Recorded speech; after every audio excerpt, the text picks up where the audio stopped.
Ibu. Perkenalkan, nama saya Abdul Muiz, guru di Sekolah SMP Negeri 3 Murangkudak, Kabupaten Tabalong, Provinsi Kalimantan Selatan. Saat ini saya juga sedang mengikuti pendidikan calon guru penggerak angkatan 7. Dan kali ini saya ditemani rekan saya, salah satu guru juga di SMP Negeri 3 Murangkudak, yaitu Ibu Ida Agustina SPD. Beliau adalah guru PKN di SMP Negeri 3 Murangkudak sekaligus sebagai wakil kepala sekolah di SMP Negeri 3 Murangkudak. Assalamualaikum Bu Ida, bagaimana kabarnya hari ini? Waalaikumsalam, alhamdulillah baik Pak. Alhamdulillah. Nah Bu Ida, sesuai janji kita bahwa kita akan mengadakan supervisi berbasis coaching ya. Nanti rencana saya akan mengamati jalannya proses pembelajaran yang Ibu lakukan di dalam kelas atau namanya supervisi kelas ya Bu. Sebelum saya melakukan proses supervisi kelas, kita perlu tahu nih tujuan dilakukannya supervisi itu kan untuk mengetahui dan juga mengevaluasi proses pembelajaran yang Ibu lakukan, dan juga sebagai bahan atau bagian dari pengembangan kompetensi guru dalam praktik pembelajaran ya Bu. Jadi supervisi yang kita adakan ini berbeda dari supervisi biasanya mungkin yang dilakukan oleh kepala sekolah Bu. Jadi di sini saya tidak menilai Ibu dalam praktik pembelajaran. Kita di sini sama-sama istilahnya mengembangkan potensi diri kita berdasarkan praktik pembelajaran yang ada saat observasi. Jadi supervisi kita ini namanya berbasis coaching Bu. Jadi saya di sini nanti yang akan mensupervisi Ibu atau bertindak sebagai observer itu posisinya bukan menilai Ibu. Jadi saya cuma membantu Ibu mengembangkan aspek mana yang akan Ibu ingin amati. Jadi seperti itu Bu. Sebelum melaksanakan observasi, Bu, kita terlebih dahulu akan melakukan percakapan pra-observasi ya Bu. Jadi ini sebagai bagian dari percakapan pra-observasi sebelum nanti Ibu atau sebagai persiapan awal sebelum Ibu melakukan kegiatan pembelajaran, dan agar Ibu juga lebih siap dan lebih percaya diri nantinya dalam memberikan pembelajaran yang terbaik bagi murid, dan juga untuk mengetahui area pengembangan mana saja yang ingin Ibu observasi dan ditingkatkan, sehingga kita bisa lebih fokus untuk melakukan observasi pada area pengembangan itu. Gitu ya Bu. Nah sekarang ada beberapa pertanyaan Bu terkait dengan kegiatan kita atau pra-observasi ini yang ingin saya sampaikan kepada Ibu. Yang pertama berkaitan dengan tujuan nih. Kira-kira apa tujuan pembelajaran yang ingin dicapai berdasarkan rancangan pembelajaran yang sudah Ibu buat? Nah, iya Pak. Jadi adapun tujuan pembelajaran dari rancangan pembelajaran yang sudah saya buat yaitu melalui diskusi. Nah, diskusi kelompok murid yang dapat mendeskripsikan peran tokoh pahlawan dalam perannya memperjuangkan NKRI. Dengan tepat itu bagaimana supaya siswa itu benar-benar bisa mendeskripsikan tentang perjuangan atau peran pahlawan itu untuk NKRI. Jadi RPP itu tentang peran tokoh pahlawannya dalam perannya memperjuangkan kemerdekaan NKRI. Selanjutnya, bagaimana dengan area pengembangan yang ingin Ibu capai atau ingin Ibu lakukan observasi? Baik, untuk area pengembangan yang ingin saya capai ada dua. Yang pertama itu mempraktekkan pembelajaran yang memberikan kesempatan kepada murid untuk beraktivitas secara mandiri, baik mandiri maupun berkelompok. Yang kedua, memberikan pilihan kepada murid untuk mendemonstrasikan pemahamannya sesuai minat. Seperti itu Pak. Selanjutnya Bu, saya ingin mendengar juga bagaimana rancangan pembelajaran yang ingin Ibu terapkan di dalam kelas.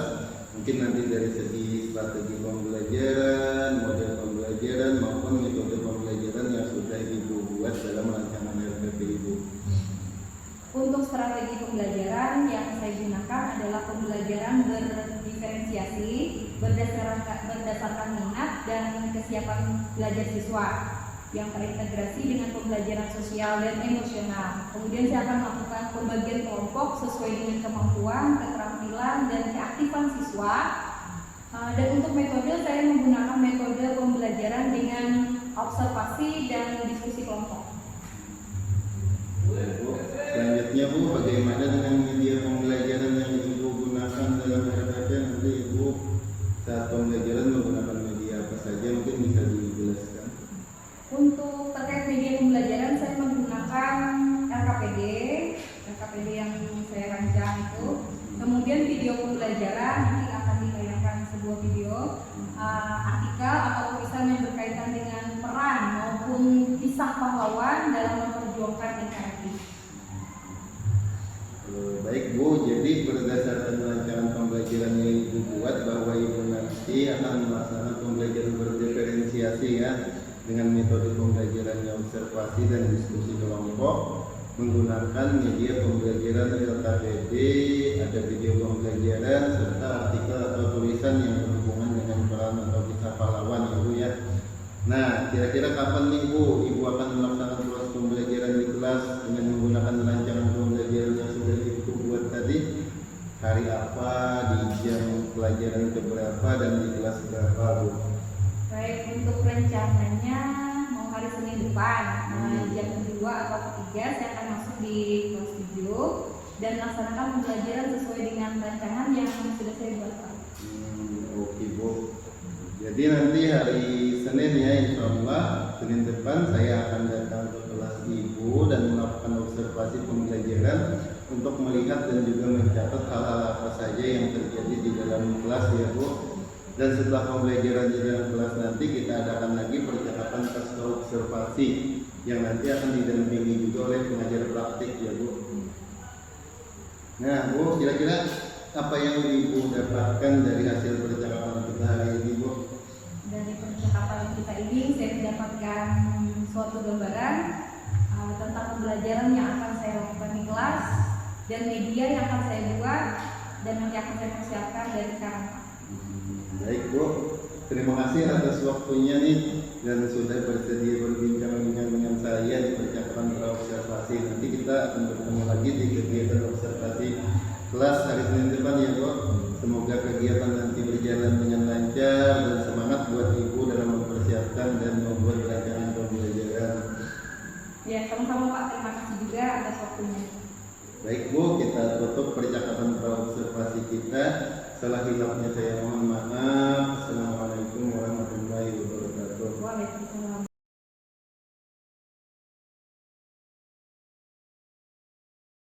Assalamualaikum warahmatullahi wabarakatuh.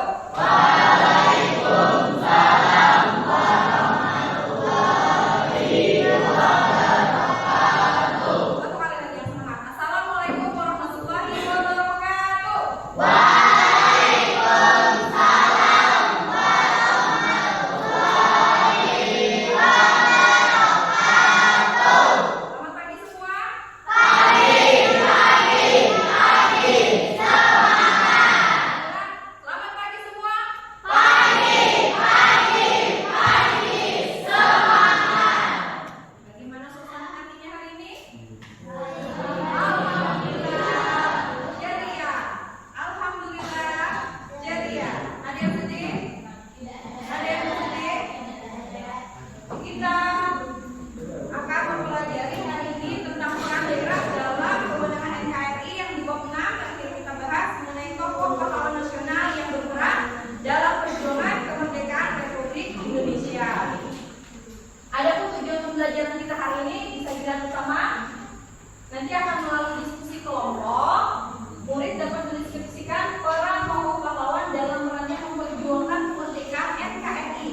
Negara Kesatuan Republik Indonesia. Karena wilayah Indonesia yang sangat luas dari Sabang sampai Merauke itu diperjuangkan oleh para pahlawan dari seluruh suku, agama, ras, dan juga antar golongan. Jadi tidak cuma satu daerah, tapi seluruh daerah memiliki pahlawannya masing-masing yang siap berkorban berjuang demi merdekanya Indonesia. Kemudian Ibu minta, tadi sudah ada yang berdoa. Nah, Ibu minta sekali lagi kita berdoa. Satu orang pimpin untuk berdoa. Ya, siapa? Ardi, silakan pimpin. Kawan-kawan, mari kita berdoa. Kawan-kawan, mari kita berdoa. Menurut agama dan kepercayaan kita masing-masing. Berdoa, mulai.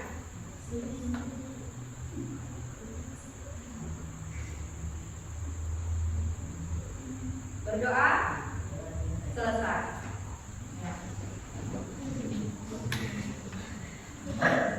Bagaimana harinya hari ini? Bagaimana hari ini? Bagaimana hari ini? Sekali lagi, bagaimana hari ini? Alhamdulillah.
sini.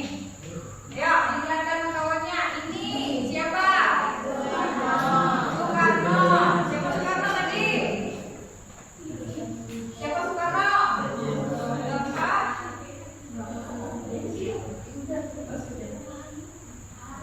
Bapak.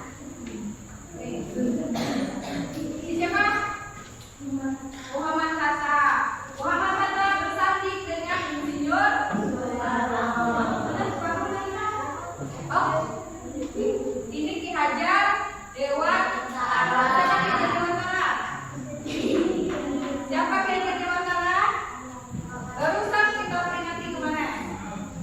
Sebagai siapa? Ki Hajar Dewantara merupakan Tuturi Handayani, Inarso Sontoloyo. Apa lagi satunya? Oke, silakan. Ki Hajar Dewantara, ini tadi siapa? Soekarno. Ini siapa? Ya, ini siapa? Pangeran Antasari. Dari mana Pangeran Antasari? Dari Banjarmasin. Pahlawan nasional dari Banjarmasin. Jadi apa? Bercerita. Jadi bercerita tentang siapa? Siapa? Pangeran Antasari. Ceritakan tentang Pangeran Antasari. Bacakan yang keras. Pangeran Antasari. Pangeran Antasari merupakan tokoh pahlawan dari Kalimantan Selatan pada Perang Banjar. Dengarkan. Banjar pecah saat Pangeran Antasari dengan 200 prajuritnya menyerang Dengarkan. menyerangi Belanda di Semarang tanggal 25 April 1859. Selanjutnya peperangan dikomandoi Pangeran Antasari di seluruh wilayah kerajaan Banjar. Dengan dibantu para panglima dan pengikutnya yang sukses, Pangeran Antasari menyerang pos-pos Belanda di Singapura, Hulu Sungai Selatan, Riam Kanang, Tanah Laut, Tabalong, sepanjang Sungai Barito sampai ke Puruk Jambu. Pertempuran berkecamuk makin sengit antara pasukan Pangeran Antasari dengan pasukan Belanda. Berlangsung terus di berbagai medan. Pasukan Belanda yang ditopang oleh bunga bantuan dari Batavia dan persenjataan modern akhirnya berhasil mendesak terus pasukan Pangeran Antasari. Dan akhirnya Pangeran Antasari memindahkan pusat benteng pertahanan di Pulau Cewek. Berkali-kali Belanda membujuk Pangeran Antasari untuk menyerah, namun dia tetap pada pendiriannya. Ini tergambar pada suratnya yang ditunjukkan untuk Letnan Kolonel Gustave Eisenhower di Banjarmasin tertanggal 20 Juli 1861. Dengan tegas kami terangkan kepada Tuhan, kami tidak setuju terhadap usul minta ampun dan kami berjuang terus meneruskan usaha kemerdekaan. Dalam peperangan, Belanda pernah menawarkan hadiah kepada siapapun yang mampu menangkap dan membunuh Pangeran Antasari dengan imbalan 10.000 gulden. Namun sampai perang selesai, tidak seorang pun mau menerima tawaran ini. Orang-orang yang tidak mendapat kemampuan dari pemerintah kolonial Hindia Belanda. Ya. Ini tadi cerita tentang Pangeran Antasari. Terima kasih Datil. Salah satu yang dipilih adalah Pangeran Antasari. Kenapa dipilih ini? Karena Datil memilih ini sebagai pahlawan yang berasal dari Kalimantan Selatan. Dikenal dengan barang apa tadi? Barang Banjar. Terima kasih. Silakan duduk kembali ke tempat. Kemudian yang terakhir, setelah kalian tergambar, diskusikan apa yang tadi kita diskusikan. Kita akan mendapat pelajaran dari pelajaran hari ini. Silakan yuk. Salah satunya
Pada kesempatan kali ini saya Abdul Muiz, calon guru penggerak angkatan 7 dari Kabupaten Tabalong, Provinsi Kalimantan Selatan, bersama rekan saya Ibu Ida Agustina SPD dan pengajar praktek Bapak Muhammad Saleh SPD akan mempraktekkan percakapan pasca observasi pembelajaran sebagai bagian dari rangkaian supervisi pembelajaran. Assalamualaikum warahmatullahi wabarakatuh. Selamat siang Bu Ida. Siang Pak. Bagaimana kabarnya nih? Alhamdulillah. Alhamdulillah. Pak Saleh? Alhamdulillah. Alhamdulillah. Nah, Bu Ida, sesuai janji kita bahwa setelah observasi proses pembelajaran tadi kan kita akan melanjutkan percakapan pasca observasi. Kebetulan pagi tadi Bu Ida sudah melaksanakan proses pembelajaran bersama muridnya di kelas 7 dan kebetulan saya sebagai supervisor atau yang mengobservasi Bu Ida dalam proses pembelajaran. Nah, adapun tujuan kita melakukan percakapan pasca observasi yaitu untuk sama-sama melihat hasil dari observasi pembelajaran di kelas tadi dan sebagai bahan untuk pengembangan kompetensi guru dalam proses pembelajaran.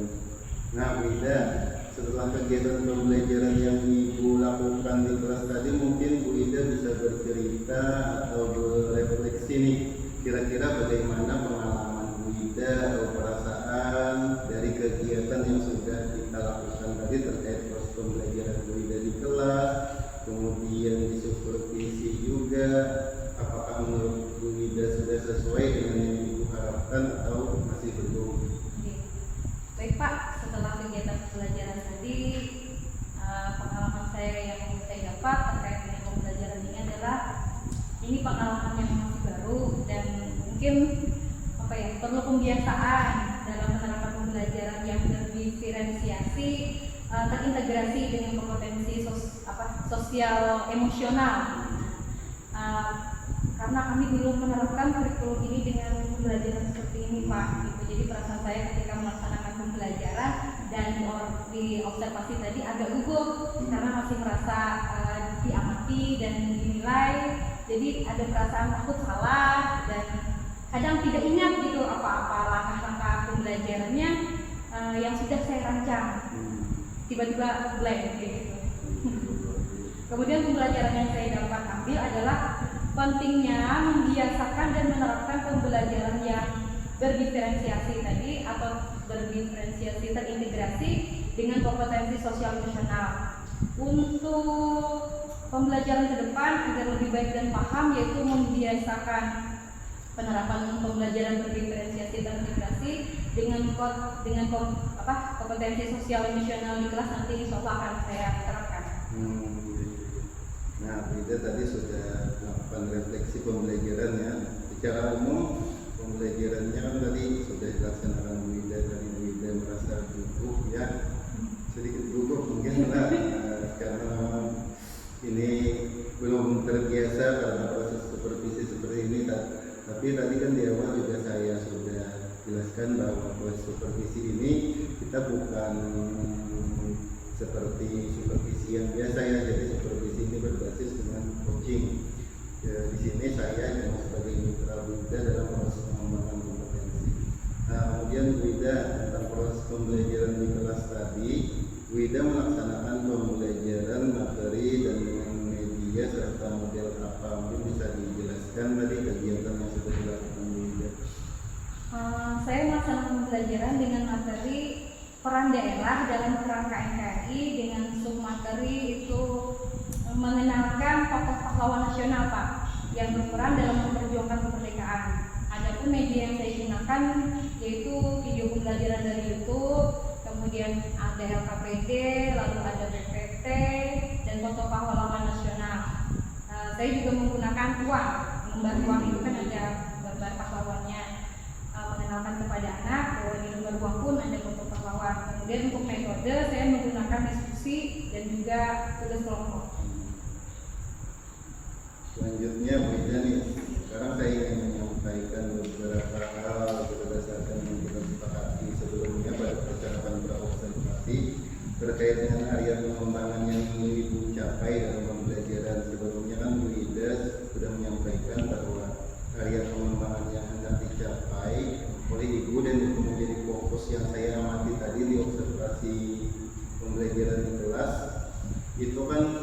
Ida fokusnya adalah mempraktekkan pembelajaran yang memberikan kesempatan murid beraktivitas secara mandiri dan berkelompok depannya. Kemudian serta memberikan pilihan kepada murid untuk mendemonstrasikan pemahamannya sesuai minat.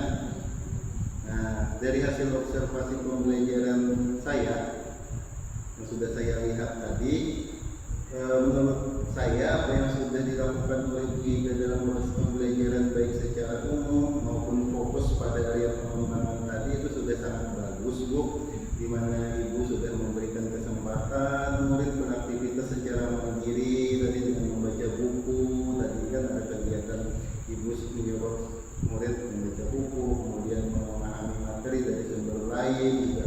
Kemudian Ibu juga memberikan kesempatan murid berkelompok dengan membagi kelompok untuk berdiskusi. Tadi kan sesuai minatnya juga.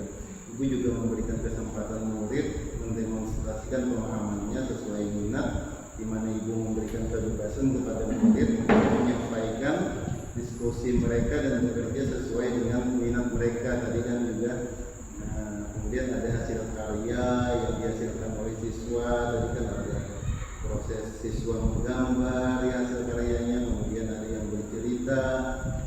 Nah, menurut saya itu sudah sangat bagus ya berdasarkan hasil dari observasi pembelajaran yang saya amati. Kemudian Bu Ida, sekarang kita berbicara tentang tindak lanjut nih. Tadi kan hasil pembelajaran yang saya anggap sebenarnya dari hasil catatan observasi pembelajaran saya, yang area pengembangan yang diinginkan oleh Bu Ida sebenarnya sudah tercakup semuanya ya.